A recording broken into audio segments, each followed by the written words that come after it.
doing well on a combination of sildenafil and risentan. So moving on rapidly, actually, when I talk about treatment of lupus, this is the slide I should start with.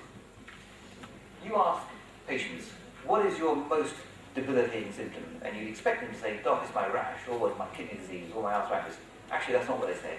What they say, without exception, is that they are fatigued. And this is their most common and debilitating daily symptom.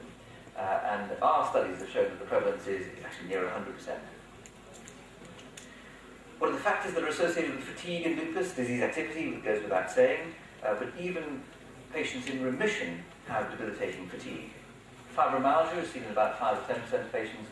Mood disorder, depression mostly. Sleep disorder is actually very common, much commoner than you think. We actually did some studies on this, looking at sleep disorders, and it is pretty common. And physical inactivity and deconditioning. Because these patients are tired, they don't feel like exercising, they become deconditioned, and then that just exacerbates the whole cycle. So, I won't dwell on this in detail. We spent 3.5 years, I had a research fellow, Colin Tench, with me looking at fatigue in lupus. What are the causes, what are the associations, and how we treat it. The treatment is as follows. Obviously, treat active disease. Manage underlying comorbid conditions, the usual suspects, anemia, hypothyroidism, depression, fibromyalgia. Easy to say, but not so easy to treat, especially when it comes to fibromyalgia. And our study showed very clearly, in a randomized controlled trial, that an aerobic exercise program is beneficial for fatigue. The problem is getting these patients to exercise is almost impossible.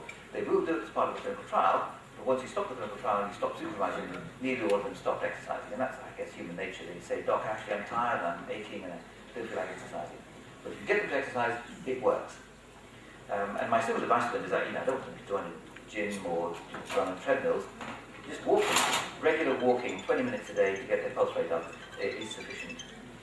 Diet and weight loss, we did a study looking at weight loss, and to our surprise, perhaps not so much surprise, fatigue improved dramatically with weight loss. The weight loss really was driven by the steroids, and if you cut the steroids down, get them onto a weight-reducing diet, doesn't matter which one you use, they will improve fatigue. Sleep hygiene is helpful, and medications can be helpful.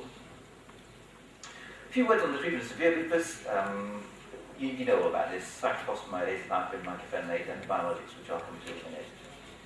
IVIG, Terry's here, yes, Terry's my clinical lead, and he gets very annoyed with me and the lupus unit because we use a lot of IVIG, and it's cost us, Terry, £250,000 last year. There he is. And we get a smack on the wrist every time we use IVIG. This is a big problem. There are no randomized controlled trials of IVIG in lupus. But eminence-based medicine, the eminence here really is Yehuda Schoenfeld, really introduced me to the concept of IVIG.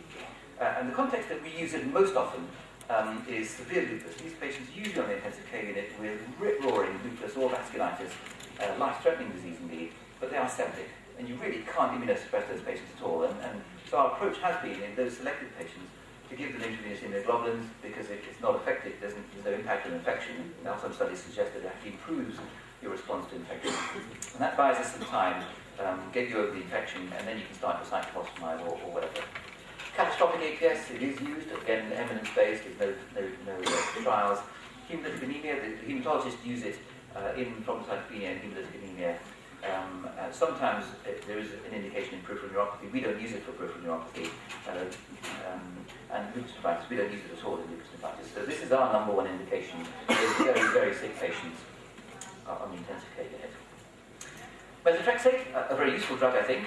Again, hardly any trials in lupus. There was one randomized controlled trial of inflammatory arthritis with methotrexate. It works pretty well, as you expect, but it seems to be particularly good for cutaneous lupus resistant angiomenareals. We have used it in lupus nephritis, and this is the days before mycophenolate was available, so it's hardly used now.